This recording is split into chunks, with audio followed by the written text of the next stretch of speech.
story which has airline passengers saying yet again they are mad and they're not going to take it anymore.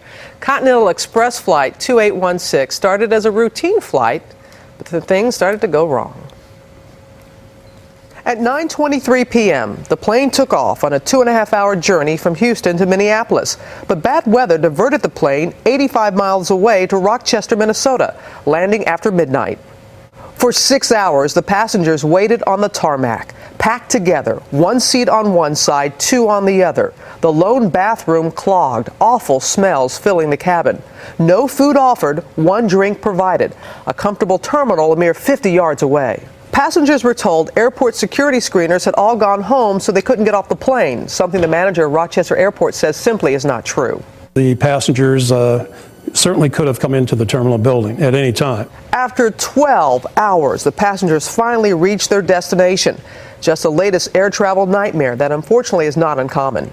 In June alone, 278 flights saw passengers sit on tarmacs for 3 hours or more, as a so-called passenger Bill of Rights sits in Congress awaiting action by the Senate. It will mandate the airports and the airlines have a plan for getting passengers off planes in 3 hours safely and provide for their needs.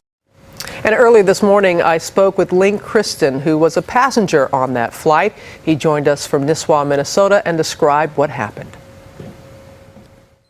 As we got close to Minneapolis, there were thunderstorms, and they diverted us to Rochester, Minnesota, where they told us they had to refuel. So we landed there in Rochester, and through a series of events and discussions with the flight attendant, we ended up staying there the entire night in the airplane. What were you told all those hours? We were told different things at different times. I mean, at all times, we thought we were going to be out of that plane within a half hour or an hour, or at least on our way back to Minneapolis. But they started telling us at the beginning that the weather was still bad and would we be patient, and of course we were.